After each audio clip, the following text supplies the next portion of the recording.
and welcome to Magic in the Middle. I'm your host, Jessica Vitalis. This month's selection is The Adventure Is Now by author Jess Redman.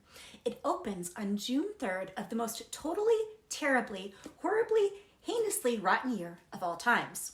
More specifically, it opens with the delivery of a phlegmy green letter covered in about 100 stamps.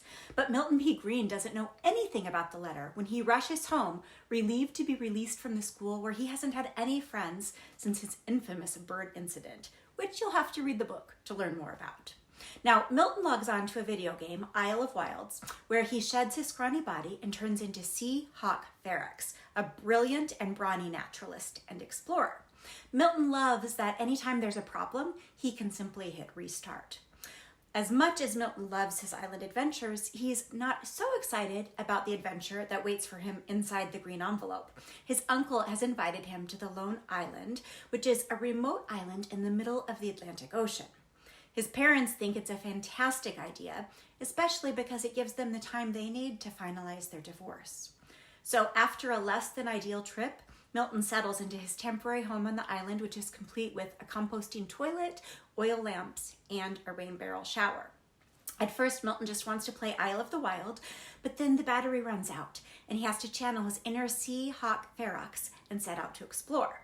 Instead, he ends up meeting the two other boys who live on the island with their parents, and seeing the chance to reinvent himself, he introduces himself as Sea Hawk P. Green, naturalist and explorer extraordinaire. The meeting leads to a repeat of the bird incident, and when he flees, he encounters the other kid on the island, a bookworm by the name of Fig.